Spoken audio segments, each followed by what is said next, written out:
kick around, Ken. No. You got me too far into that old school mentality when you were talking earlier. I'll start doing the rapid laugh.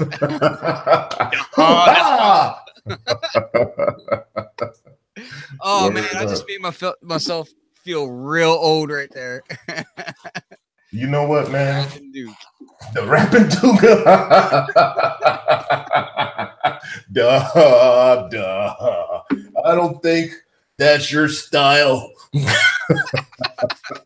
I'll tell you what, man. That's like one thing where there's certain aspects of like modern hip hop that make me want to like put my fist through a wall. But like being the old curmudgeon that I am and all, I still have to remember like we had some stupid hip hop too. We did. You know what I mean? Like there was some really, really bad stuff that got a lot of play. You know what I mean? So it's like as mad as you can be. Like I have what do you call it? Almost a morbid curiosity to follow certain rappers that I can't stand. Certain figures that I can't stand. Like, and I'll follow them just to kind of like remind myself, like, this is where you could be. You know? Right. My goodness, man. Like, well, you know, there's a dude, man. There's a dude. It was a black dude. His rants about racism and stuff. It was pretty intelligent. I don't call it rants because it dumbs it down. But he had these videos that went viral about racism and all kinds of racial injustices and stuff. And then he started getting a lot of backlash. And then he started thinking, I can't understand the other person's point because of who I am. Okay. So he went and did an experiment where he created an online persona that was a white guy. He's obviously a black guy. But he went into these extremist groups and he did this like an undercover thing. Well, anyway, that's what he did, but that's what we got to do. Do that. And just kind of infiltrate rappers.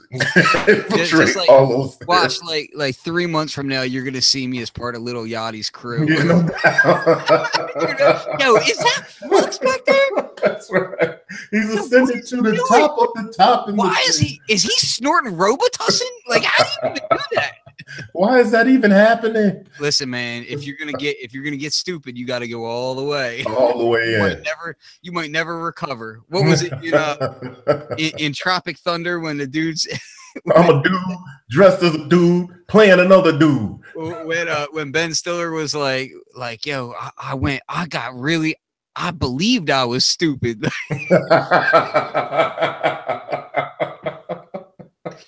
Oh man, this is Beat People podcast. We should probably Beat People podcast is what it is. Welcome to the Beat People podcast. Big up to the squad. Got my man Flux in the house. What's going on, man? It's been a minute. I am indeed here of fluxwithit.com and youtube.com/flux with it and Instagram flux302. Yeah. So there you go. That's all my social media present stuff. Shoot, it is. I keep Flux 302 pretty much across every platform in one way or another, which is good and bad. But you can trace my roots through the online history. If you search through forums and all that kind of stuff, you'll see me from back in like 2002.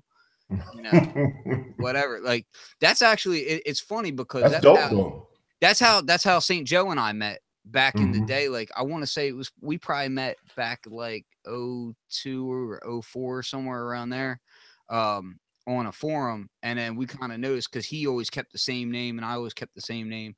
And then we started meeting up in similar areas and it was like, oh, you're St. Joe? Okay, I know you. And it was years later before we actually met in person, because he's out in Kansas. So shout out to Kansas. Word. Shout out to Kansas with them scary ass clouds they be having over there. That's exactly what I was thinking, man.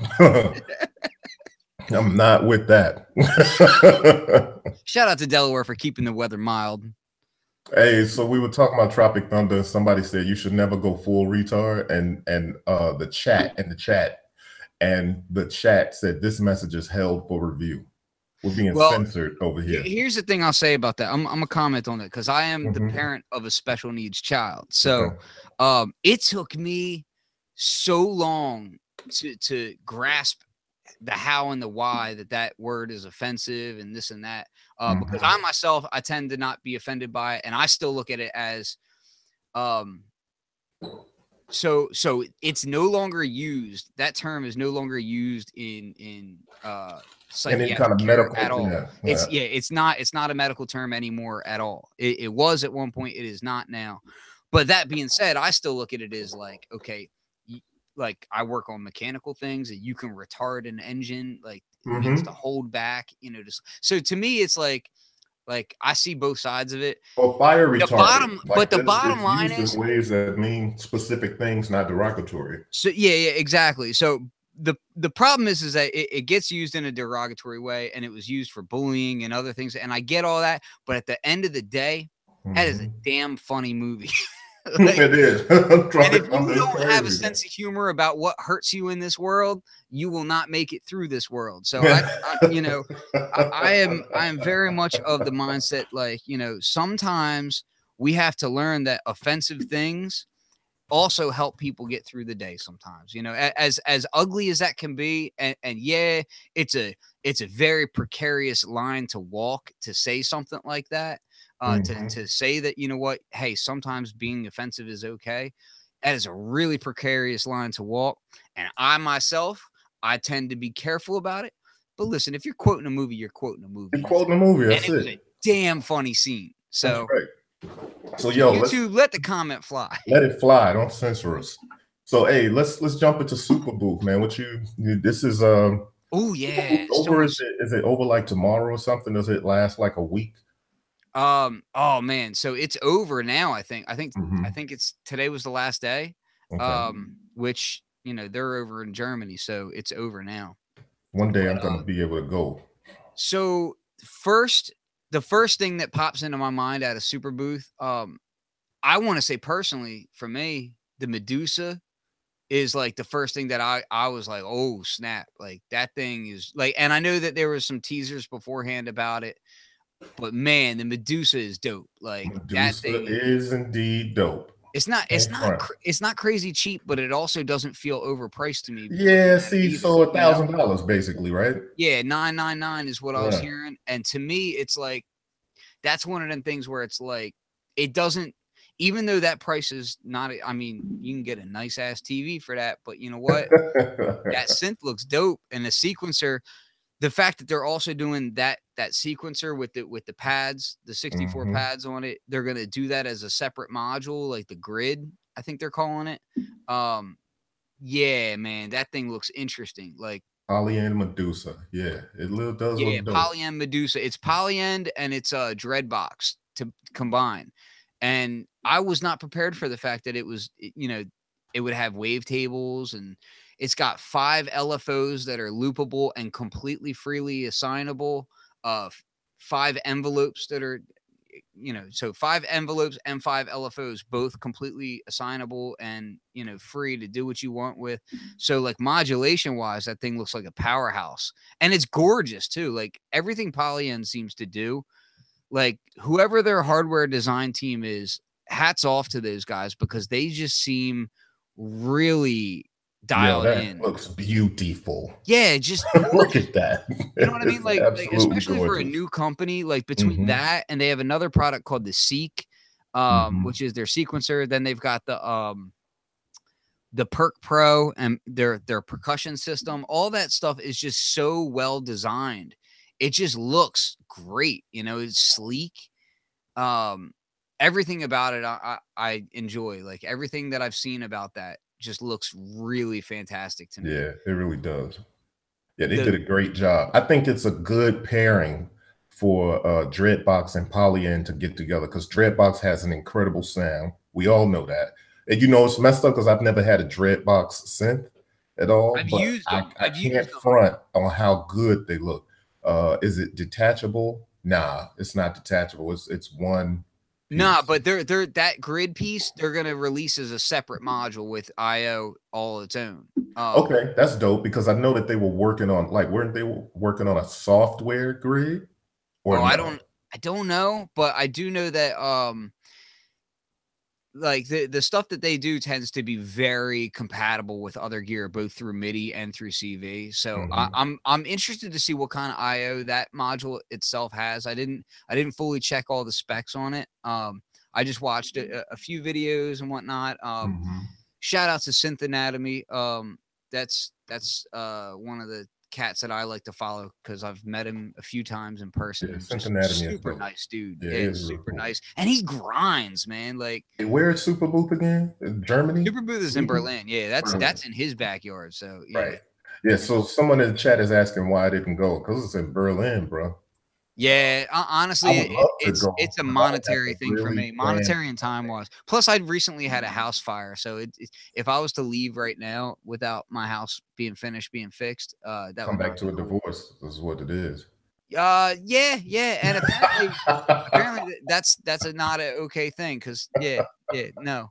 So Word up. So, well, okay, let I me see. gotta Like, what's the live up stats to on this that. Medusa? I want to tell everybody first what the stats are on this Medusa. It is 64 fully responsive and customizable 3-dimension expressive pads.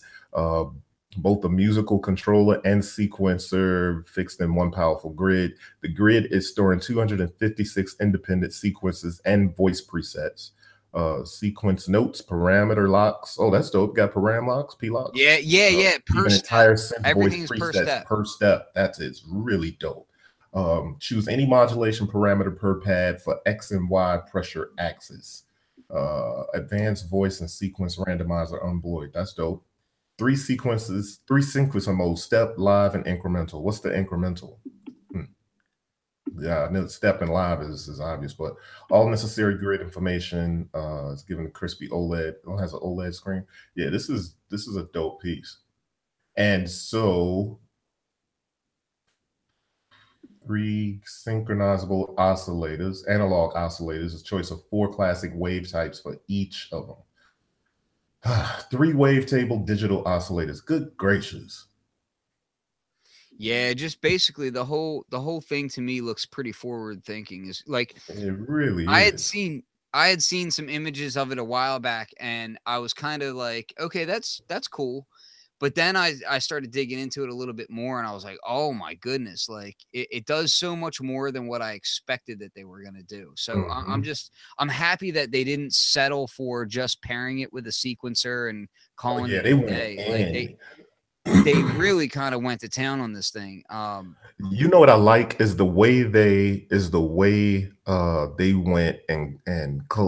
the way they did the collaboration, where it was like we could just do this, but we could keep going back to the board, and it's like they had fun making this together. You know what I mean? Like they thought about all this different stuff they could do, and then they expanded it and turned into like for all of that stuff. Like you said, $1,000, $999 may sound like a lot of money. It is, right? But for what you're getting in this thing, it's not outrageous. It's pretty dope. Yeah, so that was like the first thing and probably most impactful thing to me personally about it when I saw that. I was just like, wow, like not only is it a nice design and not only is it the analog side is coming from a company that everybody seems to respect and love. I will say pretty much every time I've used anything from Dreadbox, it sounded really, really good. And Yeah. I can't think of a single time I've heard anybody send out any kind of negative vibes about any of their gear. Like Yep. honestly, Nope. like Never ever been able to. which is one of those things where it's like, man, like what is it that they're doing so different from everybody else? And I don't have an answer. I can just simply say like one, they're doing some smart things. Like one of the things is I love the fact that I love going Eurorack.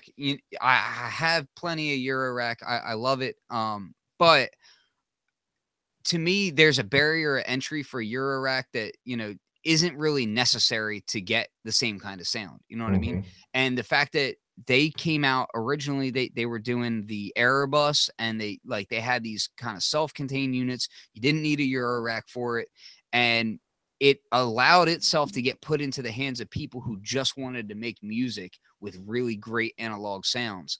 Word. and they did it with great designs. So they built up a reputation super fast, and their stuff just sounds good.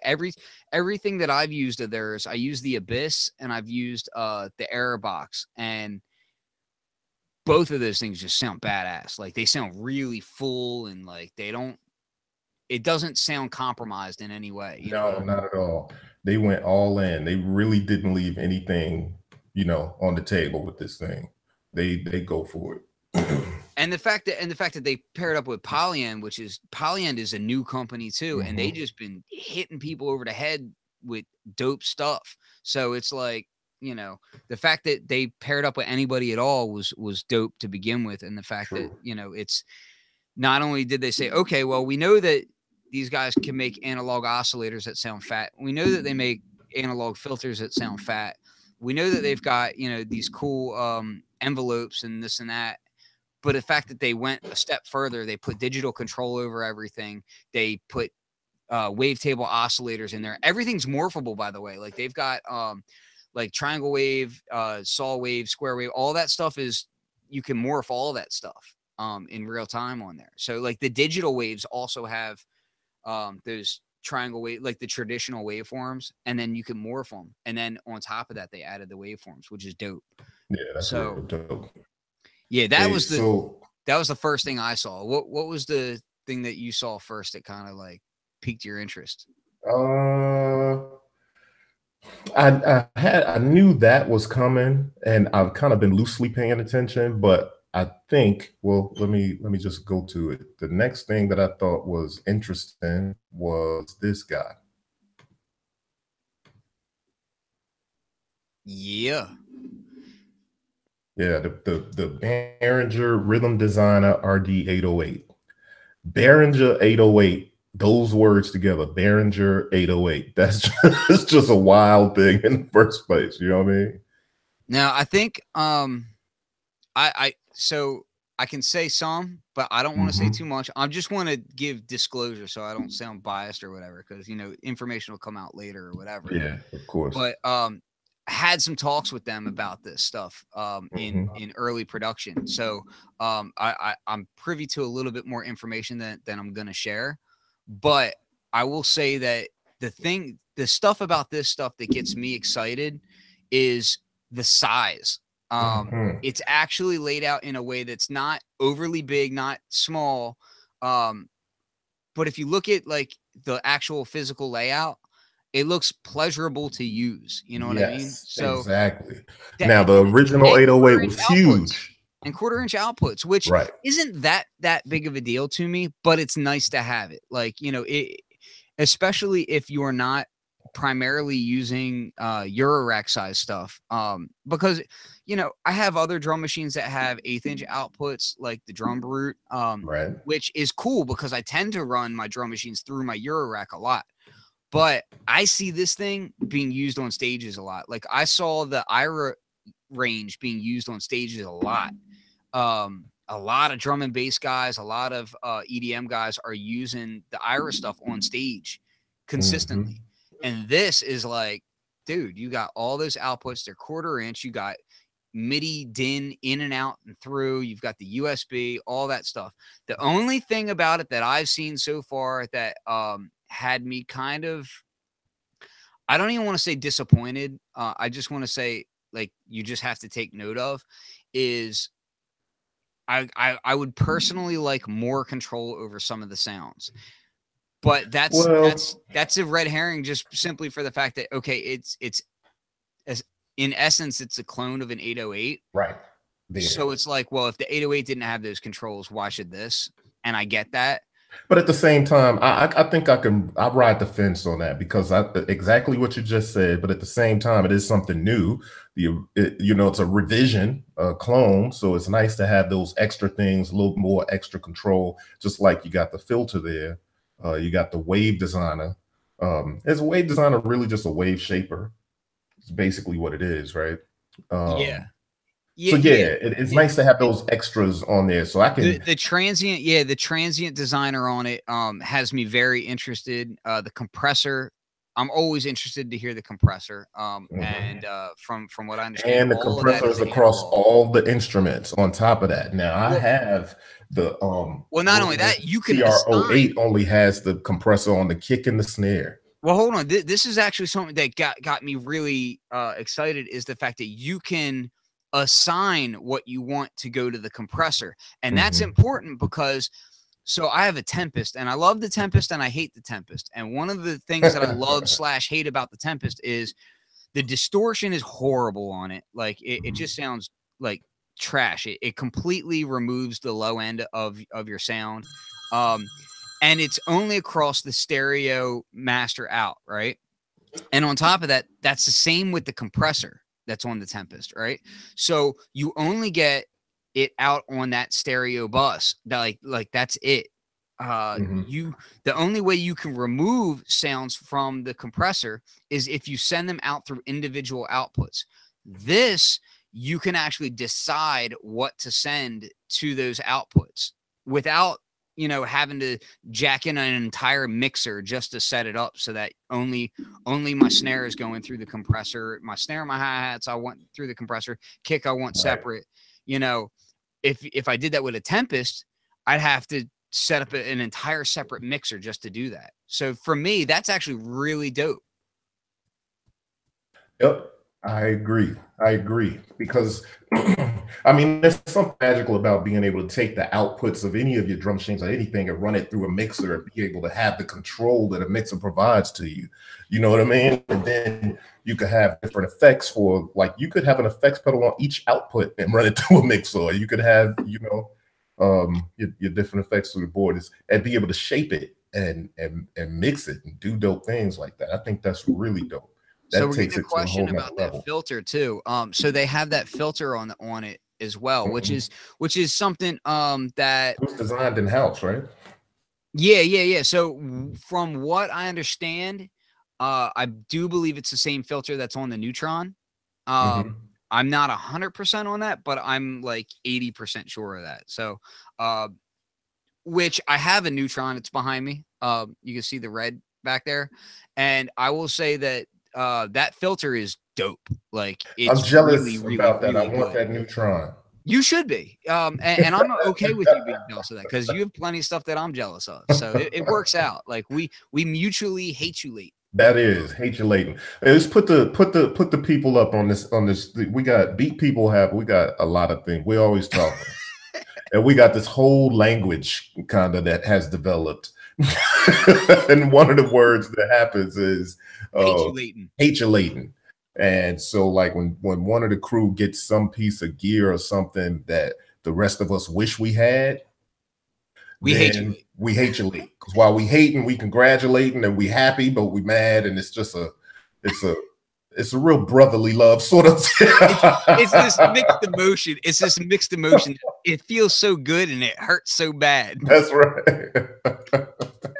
That's what's yeah. That filter though is it's really cool because, like, I love 2-pole filters, and that's like a really, really broad statement, and I'm okay with that because it's true. Like the first Eurorack module I bought was a SEM module, and because I always love that sound, and the Moog ladder filter always gets so much praise, but to me, there's more 2-pole filters out there that I can think of personally that, like, I really love than there are 4-pole.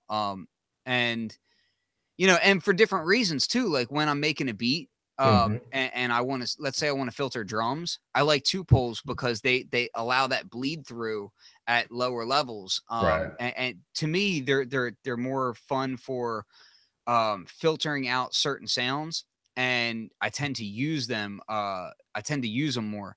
So this filter, though, what's cool about it is it walks this line between the way that it growls and screams. It's not super squelchy like a I would say, in my opinion, like a MS-20 filter, like they get pretty screamy and whatnot, and then Right. you can get a little bit more squelchy with the squelchy / smooth with a SEM. But I'm gonna just give you a quick example.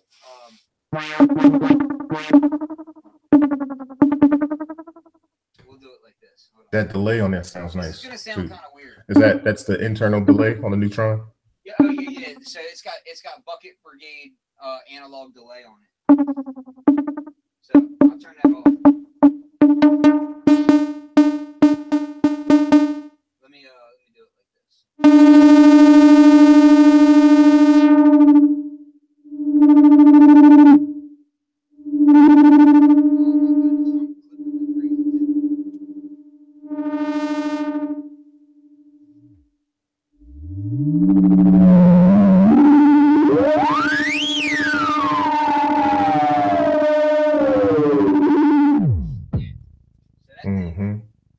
It gets pretty wild.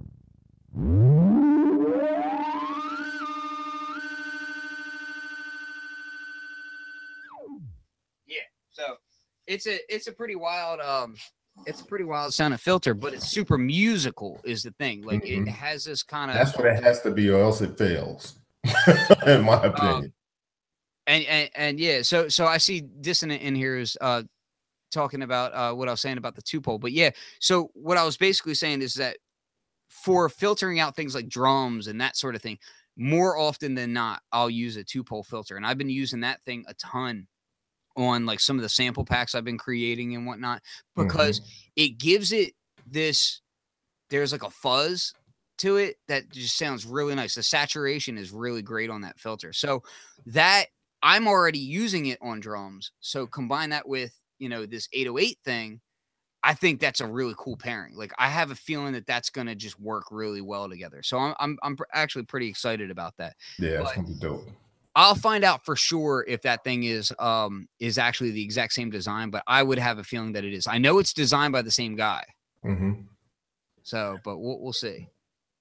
Let's the other thing that we could talk about is the fact that, you know, people were kind of freaking out again because it seems like every show Behringer comes out and they just kind of like throw like all this crap on the table and they're like, yeah, we did all this. Behringer, you know what Behringer is like?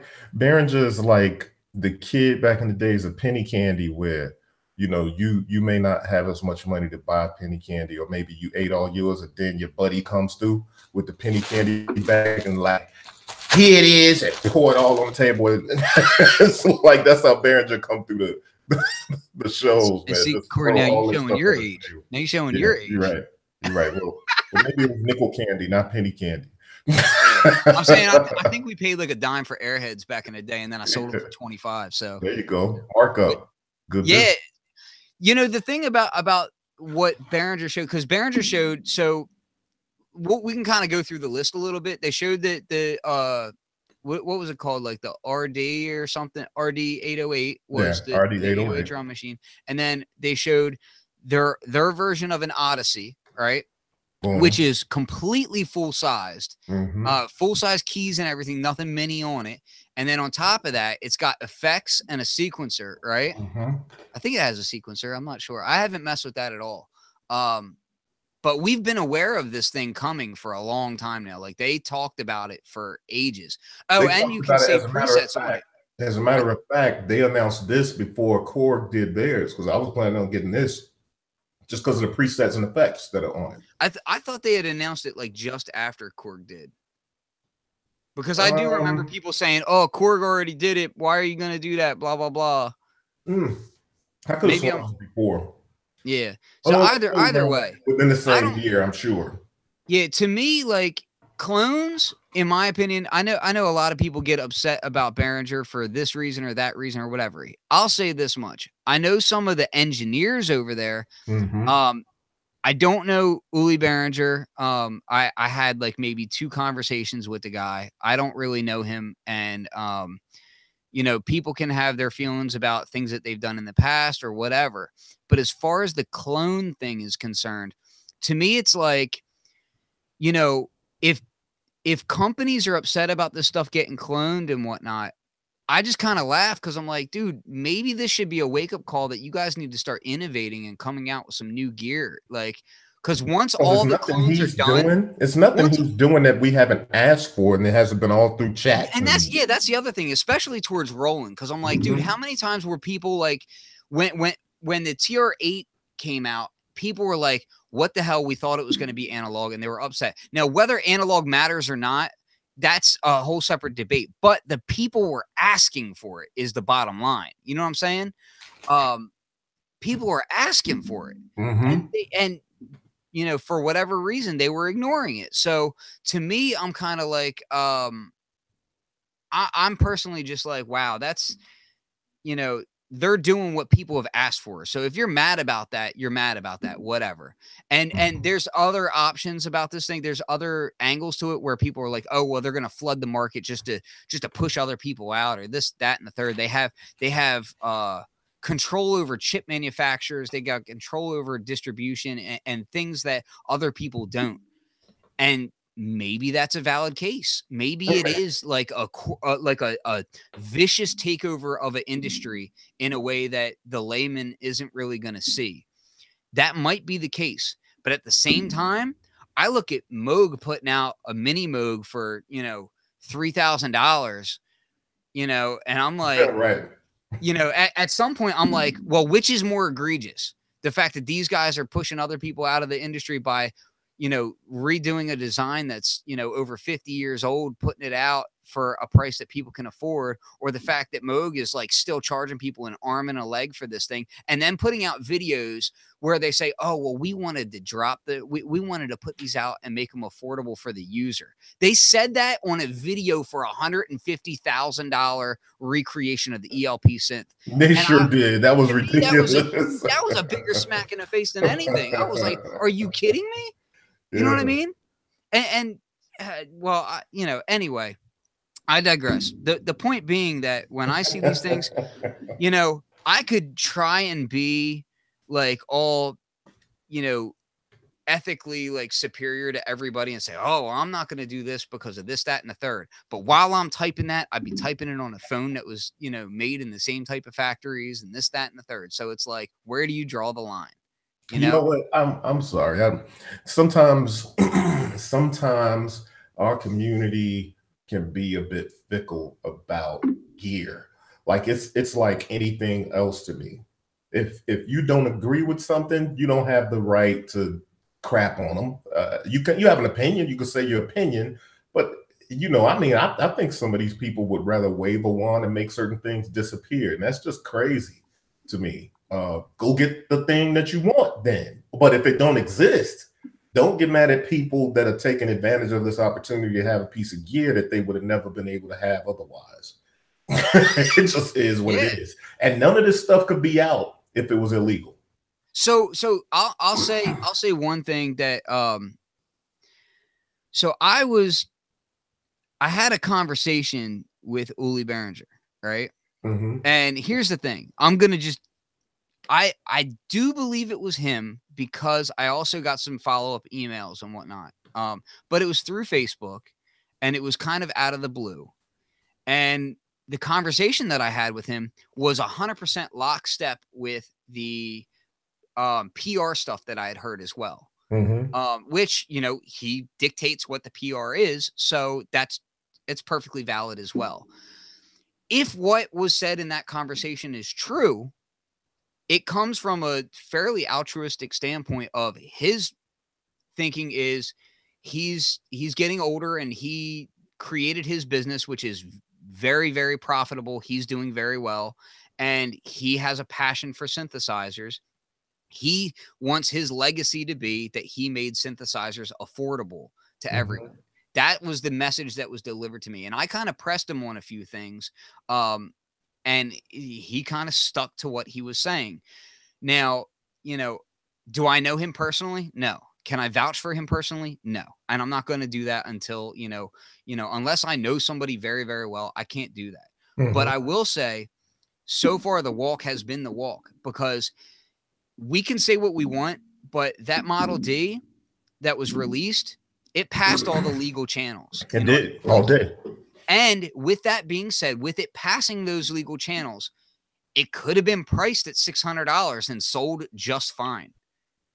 You know what I'm saying? Like that could have sold at $600 perfectly well. Like I don't think anybody would have scoffed if he came out and said, "Hey, I'm putting this out at $600." People would have still No, come on, because had what's the the exact same nearest? reaction. People would have Exactly. been flipping out like, "I can't believe it's that affordable," you know? But instead, it came out at $299, and that's where I got kind of like, well, okay, is it a vicious takeover thing where he's like, you know what? I'm not even making a profit on this. It's just a matter of like pushing other people out, or what? I personally, like, I've read the Glassdoor reviews, like, so I'm not ignorant to other things that are going on out there. Certainly. But it makes me look at the products themselves that are really well designed. Like, a great review to watch is the Starsky Car review, where he compares the Model D, the Behringer Model D, to the Mini Moog, like an actual Mini Moog. And he even talks about how, like, he has the pots placed in the same place, which on an analog device, usually just placing a pot in the same spot doesn't really work that well because there's lots of tolerance changes and that sort of thing. But you watch that video and man, it's dead freaking on.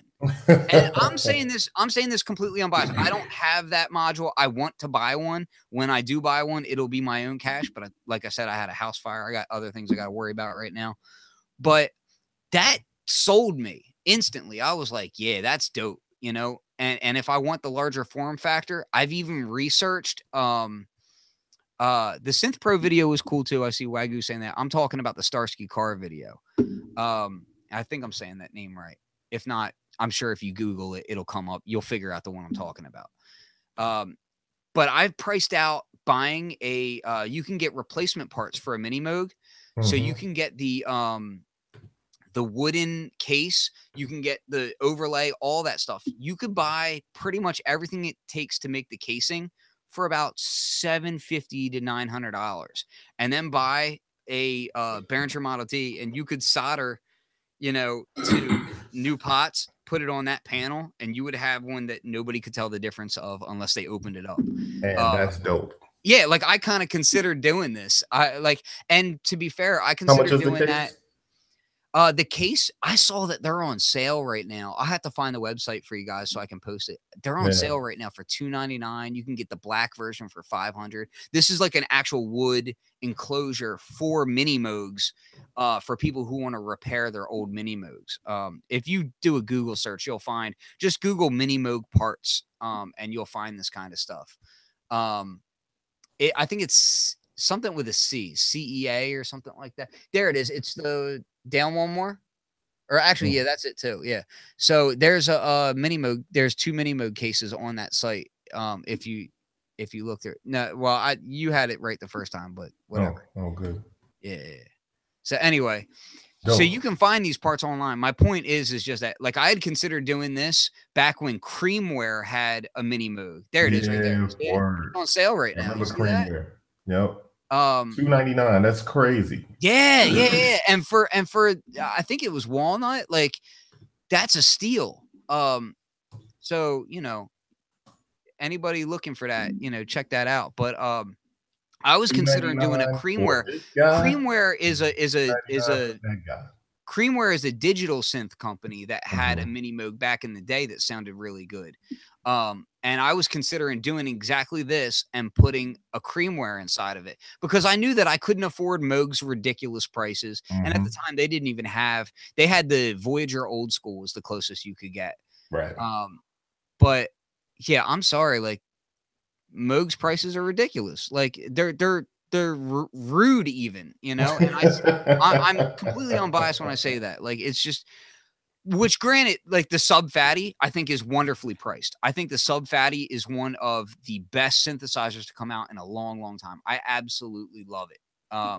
So I still have mine, and I think the Fatty line in general, just those are dope synths. Even I didn't like the Slim Fatty personally. I like the Slim Fatty. I like the character of it. I think it sounds good. I didn't like the control of it, and I didn't like the build of it. There you go. It was a little weird in that sense. But the sound of it, I really rocked that thing like for years. It was one of the, like when it first came out, I copped it, and I rocked it with my MPC 5000 for years. When did you get your Voyager? I got my Voyager. Oh crap! I don't know, maybe 3, 4 years ago, maybe 4 years ago. That's about right. 2014, something like that. And a couple months later, I sold the Slim Fatty. But I do miss that sound because it ain't the same. And that was a thought that I had. Well, I got this big Voyager, so I don't need this little Slim Fatty, but they ain't the same. No. Not the same Yeah, sound. I haven't used them They're side by very side, so mold, I but couldn't they're really not the say. same. Yeah, I didn't have them side by side. I just remember like getting thoroughly fed up with the idea that they had the cutoff and the resonance on the same knob, and you had to switch between the two. Yeah, I yeah. was like, dude, what the hell kind of design is that? Right, right. Like that just drove me insane. But I love the fact that you could polychain them, Mm-hmm. which is a dope idea. But so in addition to the ARP, which has effects built into it, which is also really cool. Oh yeah, so the ARP has effects, I'm sorry, not ARP, presets. Odyssey. The Odyssey. artist, yeah, the Odyssey, the Behringer Odyssey, it has effects. I think it has effects. It has presets, and it has a sequencer. It does. I saw that. So Yeah. they really stepped it up on it. They made it into something that the ARP has not been, whether it was Korg or ARP themselves. That thing looks dope to me. I didn't buy the Korg ARP Odyssey because to me it was a little fiddly, and if I'm gonna be fiddly, I'm gonna use my Eurorack. Mm-hmm. To me the Eurorack is like, okay, if I got a fiddle with tuning, which I personally felt that you actually had one, so you can speak more on that. Yeah. But I'm like, yo, I'm gonna go to my Eurorack. If I have to fiddle at all with tuning, I'm going to my Eurorack because Yeah, the I can make tuning any synth I thing. want out of that thing. Yeah, the tuning thing was kind of annoying, and I will say that the keys were kind of flimsy. I loved it though. I used it to death. Like I'm a guy that That like thing I had the same can. keys as the MS-20 Mini, which Yeah, are horrible. yeah, they are. And I'm a type of guy I can recognize the problems with the thing, but the sound is what I loved enough that I looked over those things. Mhm. But I couldn't front like those sliders were kind of wobbly but from what people say, that's kind of the way the original ones were too. Mhm. So, maybe that's part of the thing. But yo, Baron just seems to have been the smash of Yeah. SuperBooth. That Pro 1 is gonna Pro happen. One. Like, I gotta have that, and I gotta have that Model D. Like For that two Pro ninety 1 nine, didn't he is say it was excited about. 299? Yeah, yeah, they're all so that the Neutron and the Model D are all gonna be $299. They can all be Eurorack mounted, and they're all also standalone. Like, dude, that Yeah, Pro 1 has me hype. yeah, that's what's up. That's crazy. That Um, honestly, like, as stupid as it sounds, that thing has me more excited than the DSi Prophet X. mhm. Aside from the Oh, I'm fact that the totally Prophet not X is interested in that like, Prophet X though. I'm totally so not interested in that. I didn't see the final, but I heard that it's like 4,000 US. I Ah, know it's like 3,000, like 3,400 euros. Um, but I think it's 4,000 US dollars, which I'm sorry, like that's not happening in my world. does not appeal to me, so I There's would a never even consider that. I would consider the Waldorf Quantum before I considered that. Well, the Waldorf Quantum seems to have a lot more to offer, and it has a lot more character. Now, I'll And tell you, we're talking the about Waldorf, outrageously priced synths. right? So like Exactly. that's why I'm comparing the two. Like if people are like, "Oh, those two aren't the same at all." Yeah, Well, yeah, yeah, that's yeah. because So they're both I'm like just five, comparing $6,000 how cents or broke I whatever. am comparatively. No But no, to doubt. me, like, so I kind of want your opinion on this, and I plan on having a show on the Synth Summit show, kind of discussing this a little bit further. But Mhm. just between us, like the best I could figure is that is aimed towards people who are doing rather well-to-do stage shows. This is for the larger stage show guy Mhm. because I don't see it being the soundtrack guy because the soundtrack guy has access to Omnisphere and Nexus and Serum and everything else in the VST world, Right. and is easier to use in that context. Um, I see this more as a stage thing, right? I think And that could be the focus of and it. if it's a stage thing, then I look at it and I say, well, are the only analog aspect of it, from what I understand, is the filters, maybe the VCAs, but definitely the filters. And they are the 2044, they're recreations of the 2044 filter, which is the SSM filter that Dave Rossum of EMU designed, right? And apparently they're slightly tweaked, whatever. To me, oh, my watch is talking to me and I can't shut it up. To me, that's a cool filter. I like that filter. I like it way more than the Curtis filters he used in the previous Prophets. I just, sample wise and everything that it's doing, like it's a cool idea, but for that price point and for who it's marketed towards, I wonder, wouldn't somebody who's gonna buy that rather buy something like a Korg Kronos or a the what's the successor to the Motif that lacks the sequencer and all that stuff? Oh, the Montage. The Montage and that kind of thing. To me, it feels like, okay, look, analog filters are great, but a really good digital filter is great too. So it's like, for what you can do with it, I just don't know, man. And the ADO library that comes with it, they're pretty decent. But so it's 150 gigabyte library, I believe. Yep, that's what it says. That, like, I don't put a lot of strength into just the size of the library, because somebody like Eric Persing can do with 80 gigabytes what somebody else with 3 terabytes couldn't do. Right. So it's like, ADO is fairly well respected. You know, some people like their library, some people don't like their libraries. It goes back and forth. Like, they're kind of mixed reviewed. But to me personally, I'm like, this just doesn't check all the boxes that I would be willing, as somebody who's going to be primarily in a studio, is going to use. Like, if I was on a stage, maybe, but even then I'd be looking at the Nords and I'd be looking at the Kronos and I'd be looking at, you know, what Yamaha has to offer, and they may have a little bit less hands-on control. So maybe that's the factor, you know? Yeah, I don't know. See, this kind of thing, I think it's out of character for Dave Smith Instruments, and it just seems like an odd choice to do. I do think that, you know, obviously what's Peter Keys is one of the dudes that's always been the demo guy for Dave Smith Instruments, and he's been using this. I can see somebody like him because he plays big gigs like American Idol and stuff like that. Yeah. I could see him being a performing keyboardist and touring musician using the crap out of something like this, and other artists. But, you know, I guess it might appeal to guys that prefer hands-on and don't necessarily want to be on the computer and doing things, right? So there's that stuff. But I just really feel like this is so out of character for Dave Smith. It just seems odd.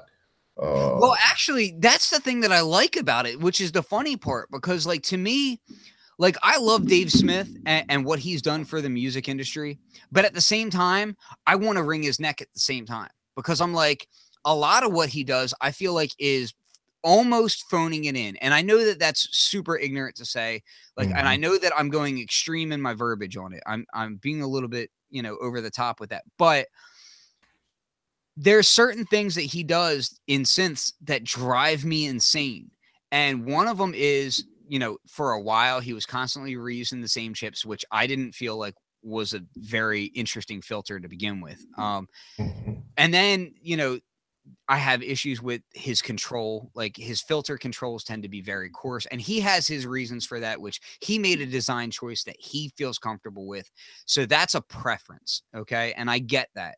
So, you know, what might work for my use case might not work for others' use case. Might make, it's probably great for some of my friends that do live shows for huge artists, but for me, working in a studio and doing sound design, I'm like, oh, I hate that it does this.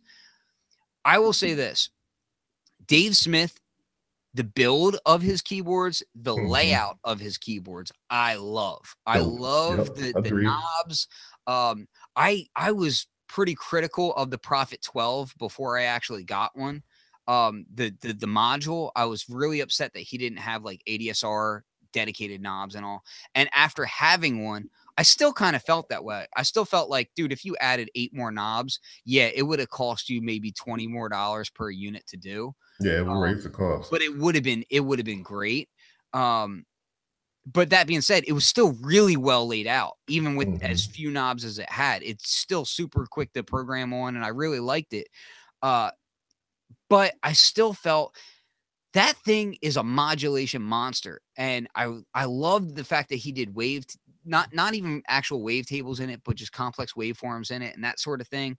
I loved it, but I hated the filter, and I felt like there were compromises made that didn't need to be made. When I saw that you could do some really cool things with samples in it, it got me super excited because I have a Tempest and I love the hands-on control of the Tempest, but I hate the fact that I can't import my own samples. I hate the fact that a lot of the waveforms in the Tempest are ruined because there was some sort of glitch when they were imported and they never fixed it. They didn't catch it or whatever. There's flaws in that thing that, yeah, the flaws add to make it sound how it sounds, and I guess that's cool. But to me, I'm like, dude, like you should have caught that for something that costs that much money.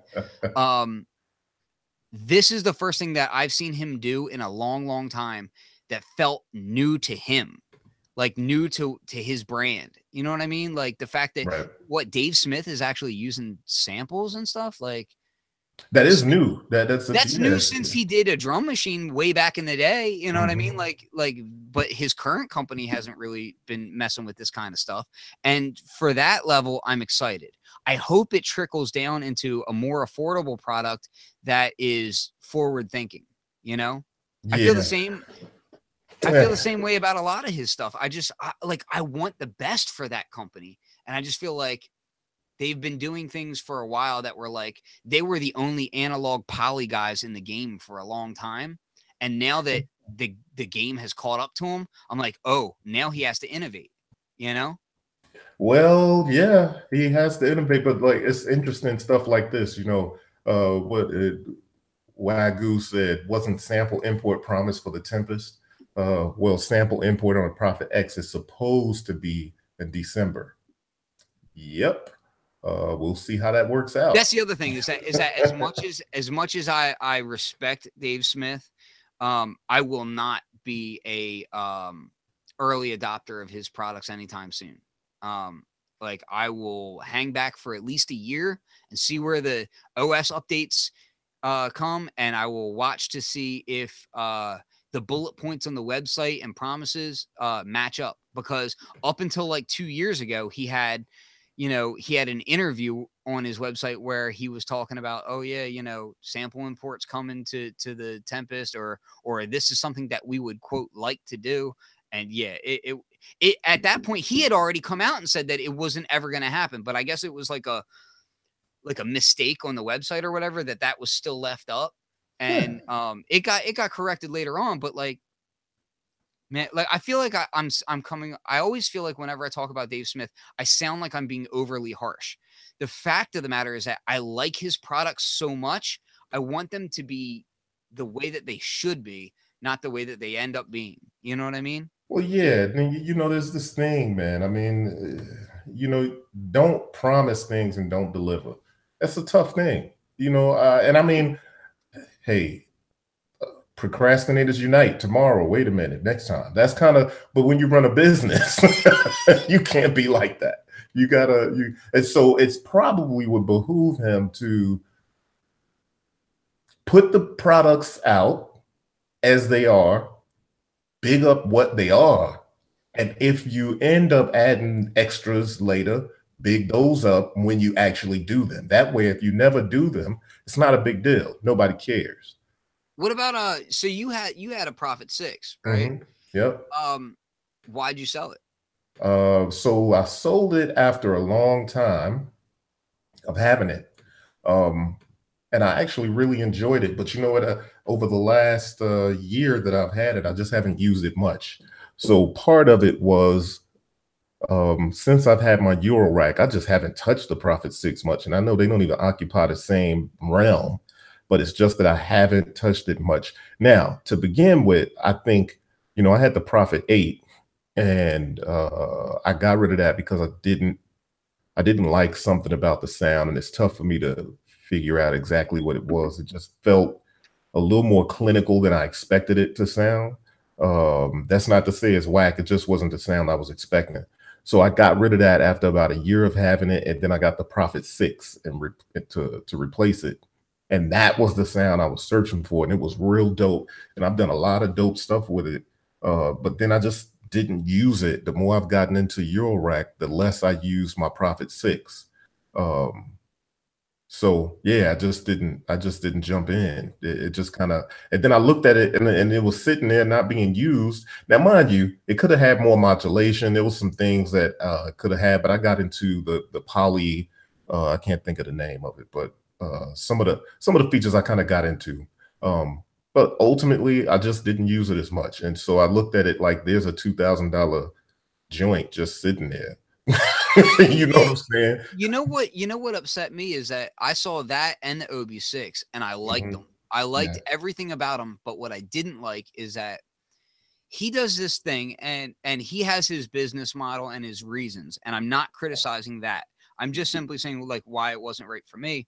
Like I looked at the Prophet 12, and I was like, this thing is a modulation monster, and me personally doing sound design, I'm like, I love that. You know what I mean? Mhm. Like I had complete freedom with that thing. I could do whatever I wanted on that thing. You know, I Right. never felt myself wanting where I was like, oh, I need an extra envelope or I need an extra LFO or whatever. Never felt like that with that thing. That thing is badass, right? But I Yep. always felt like, man, these filters kind of suck.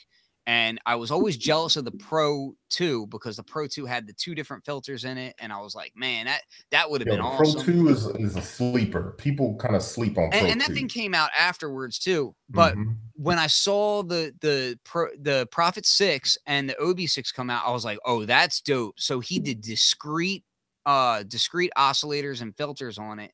And that's just dope. Mhm. But then I looked at the modulation side of things and I was like, man, it's pretty boring on that front. Like Right, right. he did some cool things on it. And as a musician's tool for a band or whatever, like it's dope. Like it's Mhm. really usable. And so it comes down to who did he market it to? Who did he want to buy it? That kind of thing. So I can't criticize the design on that front. You know what I mean? But for me personally, I was like, man, like I wish he would do these types of ideas but do them for me. Like do them for the person who wants to dive crazy deep, who that's all he lives for is just, tweaking knobs and doing all that stuff. Mhm. Because some people can say, you know what? Yeah, but this is for the musicians guy and blah blah blah. And that's great. Like I think for a guy who wants to play jump on stage, that thing is Mhm. perfect. For the guy who wants, and not just that, like that sounds belittling. Like just for Well, the yeah, stage there's a lot musician, more that to thing it. is Yeah. fantastic. And Yep. even for production songs, it sounds fantastic. But man, like he has the possibility to do so much more. And for the price points that they're at, I'm like, man, utilize your possibilities, That's Mhm. what I want to see. I want to see that stuff done. Um, so let's move on further from that because I'll rant for days on that because Oh, it's all good. I love Dave Smith's products so much that I get really passionate about them and it comes off as hate. uh, it's so the opposite. Um, yeah. So the other thing I would say is they had the SH101, the Mhm. MS 101 is what Behringer's talking about, right? Which is a full size SH101 Yep, that's dope. with FM. It's got Mhm. popular modifications built into it. That thing looks dope. That gets at my heart of, I've been wanting an Atlantis for a while, but that to Yeah, I me, always sidestep. I've wanted the Atlantis, and then I stepped like, I'm not gonna do it. But you know what? Like I said before, I got no shame in saying it. Um, I'm gonna mess around and have a shed out back, a synth shed out back full of Behringer synths when it's all said and done. so they did that. They did the Pro One. Did they announce anything else? So let's talk about the leak, right? There was a leak a little while back. Mhm. And the leak was they had the MS 101 was on there, that Pro 1 was on there, that Mhm. Odyssey was on there, all Mhm. these things that are Mhm. kind of coming to fruition now that they said, oh, there was just a mistake and these were just ideas. That stuff was all on that website. It They was had a all of it. Yeah. VCS. Dude, the VCS was on there. I'm I'm not gonna forget that leak. I want that VCS. I don't care Yeah, the what whole anybody website was says. up. They do a VCS. say what you want, that is happening. My wife is gonna be pissed because I'm I'm buying on that it. thing. Yep. You know what I'm saying? Like, so Hey, let me just show this right quick. So this is 20 Sil. I've always called him 20 SYL, but I think it's 20 Sil. okay. This is one of my favorite producers. And I didn't realize that, but you know what? He's done commercial music, right? Music for commercials. Okay. And when I've heard it, I've always like, I'll literally rewind the commercial just to hear the music, and the dude is dope. But then I heard some other stuff, and then I started really connecting the dots that it's the same dude. Anyway, I love the way he combines hip hop production, but with synths too, though, right? So I think right here, if I'm not mistaken, is that the Pro 2? No, that's the Prophet No, that's a 12. Prophet 12. So that's the Prophet 12. I'm pretty But he sure. has Like, used it's the Prophet 12. I see it up in yeah, the upper corner over here. He has used the Prophet 6 a lot. And I think that's the whole reason I brought this up, because we were talking about the Prophet yeah. 6 and the Prophet X and all that. The way he uses for the type of music he makes Dave Smith's instruments. He displays them in a wonderful way. He does dope production with those Dave Smith instruments, and I gotta respect him for that. And it's not like it's like super complex stuff, but it just adds just the right seasoning over the tracks that he makes. Yeah, y'all get a chance, check him out. 20 Sil, 20 SYL. Dope, That dope that dude. that still reminds me. I need to pick up an MPC Live. Like, I keep having other things come up where, like, because it doesn't. Well, I can't say it doesn't, because it would actually help my business. But like, I need to get one of those things.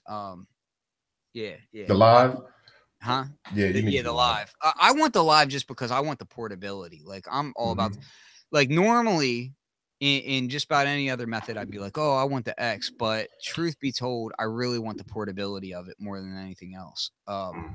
So, hey, that's another thing that we should talk about kind of quickly. Like, I know we're talking SuperBooth and all, but just before SuperBooth, Yep. MPC has an update where they allow you to use third-party controllers using Yep. Push, That's using dope. Machine, using the other, not the MP. Well, yeah, the MPD, but what's the other controller? Was it the trigger finger or whatever? Yeah, yeah. All those different controllers. So, and they had a coupon where it was like $99 for the software. So, I didn't bite just because I Where's the plan on firmware getting a update? live. That was in what's the latest firmware? See, It's like 2.2, or is it 2.5? I don't 2.2. know. 2 point something. Yeah, I think it's 2.2. Let's see what the release notes say about this. So yeah, that was on April 18th. MIDI Learn Global and Project pre-mapped controllers. Also includes automated controller mapping for controllers from Akai, Alesis, M Audio, Novation, and Native Instruments. Yeah. Humanize, randomize the timing of velocity of MIDI, and generate random events. So I tried generate random events, and still trying to figure out a really musical way to use it. There's a hidden mode in an old version of Machine where you can actually do that. But it was never told to the public. There's a special combinations of keyboard presses that you can press on Machine, and you can do exactly that. But they never wanted to leave it as an Easter egg, and nobody ever found it. So I'm sworn to secrecy as to what it is. So, like, I just kind of stay hush on it. But yeah, man, like the thing about random, right? And this qualifies for Eurorack and anything else. Random is super useful, but to me, random is most useful when you can set restrictions on it. Like, when you can Yeah, set, like a controlled random. Yeah, yeah, like I I'm like big I into like that. random where I can say, okay, this is my low limit, this is my high limit. Give me random in between that. You know what I mean? Well, you know So, what? So I have a couple random modules over here, and I've done things on them where I modulate those joints in a certain way, or do things where I'm using it to modulate stuff. But while I'm playing notes, so I'll sequence something on my Euro rack, playing a groove or rhythm or something into my MPC, let that play back to me, and then I'll use a random module to modulate the notes that's being played. And to me, that's a more controlled random. And then you can kind of tweak it where it just sits just right, where it's a musicality and a rhythm about it. That's the way I like to use random. And to the like FL Studio and DAW user, I mean, there's a lot of ways you can get random as well. Like a lot of the times you can just get a sample and hold generator and, you know, that kind of thing, and send it noise, and you can get random that way. So if you're looking to do like, a lot of the times what I like to do is I like to do slight randoms on hi-hats, because I like to vary just gently. Like I like to vary velocity of hi-hats, and because I'm not an acoustic drummer, but I can finger drum, right? But even finger drumming, there's a limit to the dynamics on pad controllers, and depending on what pad controller I'm on. Like for instance, sometimes I'll mess with I'll do finger drumming on this, right? So let's just say,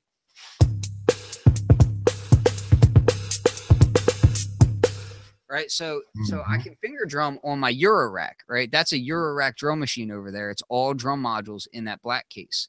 And if I finger drum on that, I'm limited to certain aspects of Euro rack. So I don't have full control over velocity and accents and that kind of thing. I have certain things patched up so I can sort of do that, but not nearly as deep as if I was using my MPC or my machine, right? So what I'll do is I can track in the hi-hats, right? Throw that in, and then you can throw a sample and hold with a noise generator on it, limit the amount that you're varying, and put that as the volume of my hi-hats and of the volume of that track. So it'll vary, kind of in this random way as the hits come in, so that you'll get this kind of less stagnant sound. Because that's one thing that as a hip hop producer, I always hated how stagnant people would be content to be, in a way that's part of the hip hop sound. Right. Like in a way that's part of certain, like, for instance, I love Shook Ones. Right. And if you listen to Shook Ones, right, part 2, you get that it sounds like a factory. Like it sounds like something's being manufactured over and over and over again. You know what I mean? Like you get that this repetitive sound. So it has to have that feel. But one thing I always hated is I don't like my drums to sound like that. I like the sample to be like that. So I like this repetitiveness in the sample that kind of that is a bed for the lyricist to play with. Like if you have this repetitiveness in the sample looping, the lyricist can bounce all over the place off of those, totally get busy off of that sound, right? But the drums, I like my drums to be different for every 4 bars. Like I like my drums to kind of change up and bounce off of what he's even saying. Sometimes I'll go in and I'll change the drums after the lyricist has laid stuff down, so that I can kind of bounce off of him. You know what I mean? And when you do that, random is beautiful for that kind of thing, because then it's like, well, now it no longer sounds like a finger drummer or somebody programming in a step. Life. It gives, it's nice to have the beat have some life. And that's what's dope. And, you just reminded me of somebody mentioned in there. Marbles. Can you see that? Yep. So what do you think about marbles? Marbles is what? A random gate generator, random voltage generator. I've heard some people say it's like a sequencer. So I haven't used one and I don't have one. But I'll say this. So I've had a lot of random modules. And I've gotten rid of a lot of random modules because I want my random to be a little bit more controlled. The ultra random Steady State Fate makes a great random module called the Steady State Fate Ultra Random. And that thing is fantastic. This is the first module I've seen since then that's made me kind of like look at it like, whoa, like, okay, that I could definitely see me rocking, because you can do all kinds of envelopes with it. Like there's so many different things that you can do with that thing that just look musical. I think this is going to be one of those mainstays that, well, most mutable instruments modules are, though, right? But I think it's going to be one of those mainstays, kind of like maths, where you can do so many things with it. It's just a dope utility, and you can kind of do all kinds of stuff.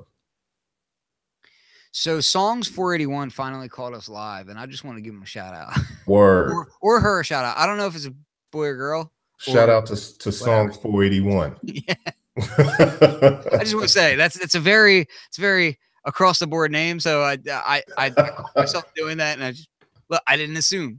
I get an internet gold star on that one. So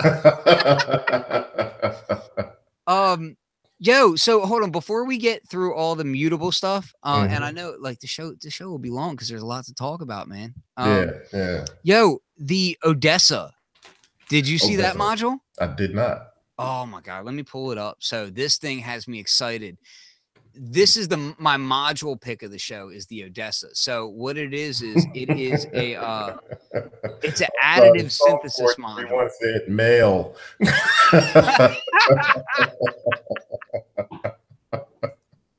Word. Okay. So okay, my fault. I digress. What's up with the Odessa? All right, so hold on. I just told him he had to think about it first, just to be sure. So yeah. No cold source. All right, so it's called it's the Odessa 1975 variable spectrum harmonic cluster oscillator. I'm going to share my screen. I'm just on the modular grid page of it because modular grid is awesome, which I actually have to renew my subscription to. I need to do that sooner rather than later. Hold on, let me share my screen because I already have it pulled up. If you don't mind, we'll do Google Hangouts. Make sure I'm not showing anything on my screen that I'm not allowed to. I always have crap up that I can't show. So hold on. So where I'm at, here we are. Can you see it now? Yep. Okay, good. All right. So yeah, 1975 variable spectrum harmonic cluster oscillator. What matters to me about this is a few things. One, through zero linear frequency modulation. Love how that stuff sounds. So I'm hype about that. 2500 harmonic partials generated. So this is an additive synthesis module. So if you're from the VST world, think of like Razor, right? Mm-hmm. Additive synthesizer or certain organs and whatnot. Here's what's crazy about this thing, man. It is digital, right? And I'm just hyped by all the possibilities of this thing. It's not for the weak of heart. FPGA chip, this thing is looking really dope. They have it listed here, $470. Mm-hmm. To me, this is going to be one of the modules that will end up in my rack eventually because this type of module is going to give you sounds that you're just not going to get in other ways. You get up to 5 copies of the sound and you spread them apart. So if you're familiar with things like the Swarmatron, where you can get that huge sound and then you spread it apart with that ribbon, you can kind of do that with this module, which I love that kind of sound. Like I love interesting pad sounds. This thing to me is super dope. How much is that going for? 470 is what it's listed for on here. So somewhere between 470 and 490, but yeah. So, and I love the design of it. It looks good. I'm going to not pronounce the name because I don't know how to pronounce it. Is it Zach or Zayak? I never know. I've never known. I'm not a good enough human being to pronounce I have it properly. and I love it. It's one of my most favorite modules. It's one of the ones that I'm glad whoever told me about it. Chaos. That's it. That's how they. Oh, is it Chaos? It's Chaos. That's somebody told me that before. Thank you. Thank you for making me feel stupid, Dissonance. Thanks for that. Dick. No, I'm just kidding. Classic. Okay. So yeah. I have never had any of their modules, but they all look really good. So hold on. Am I still screen sharing? Yep. How do I stop? It's like a blackout over there. All right, hold on. Let me try something. I gotta start screen share and then it should stop. It don't stop. Really? Don't stop. But hey, you know what? I think this is a good time. I don't know. Y'all don't even know. I haven't been keeping track of the time that we've been on, but I think we're gonna call it one. You got Okay. anything you want to wrap up with? I'd like to wrap up by saying that I can't stop screen sharing, and that kind of sucks. Maybe I can do this real quick. Hold on. Give me At 2 least I see seconds. your logo now. I guess that's not working. Okay.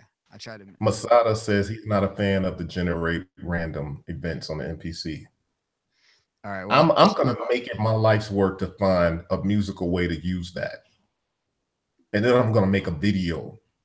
like I had a Turing machine and it was cool, but I got rid of it because I ended up finding that using sequencers that can do things that are unexpected, I preferred. Yeah, I mean, well, So you know what? That's to me getting into mod bap and this notion of combining boom bap with modular introduces that stuff, huh?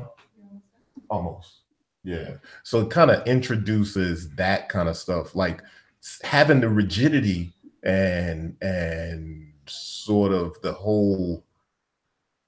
I don't know. I guess rigidity is the word I'm looking for, but the formulaic almost thing of boom bap, but then adding the randomness and wildness almost in a controlled environment though of modular. That's what I like. That kind of introduces something that throws things slightly off kilter while you're still on the grid. To me, combining those two is what I love. yeah, I like using random more for like hitting envelopes and that sort of thing to like bring in like strange rhythmic patterns that I wouldn't normally think of.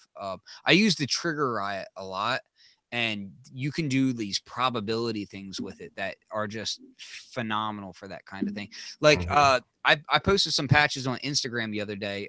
So you go on their Instagram at Flux302, and if you listen to the neutron in those patches, the neutron's pseudo random because I'm sending it a gate, but the gate is going into a maths, and one channel of maths is cycling, right? And the other channel isn't, right? But then I have the fall of one channel manipulated by the other channel.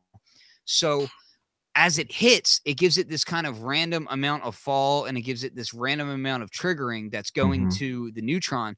So you get these patterns that they come in on time, but they're not always in the same place. You see what I'm saying? Like they still come in on time in a weird way, but they're not always in the same place. And I love that, That So is what I'm talking about. that's a lot of the times what I'll do with random. So, but Word. we'll end this show. And I'm gonna have sometime during this weekend. I don't know if it'll probably be tomorrow, not today. But I'm gonna do another Synth Summit show tomorrow on my channel, which is, again, you can go to Flux with it and find my channel or YouTube it, whatever. But and we'll kind of continue the discussion too, because there's so much more to talk about. Yes, indeed. So, as per usual, be sure to subscribe, tune in. We'll be doing more of these, obviously. And find me on all social media at B-Boy Tech Report or Beat People. If you're going to Twitter, though, it's the Beat People, spelled like this, BeatPPL. All right? Squad. Squad. Peace. Peace.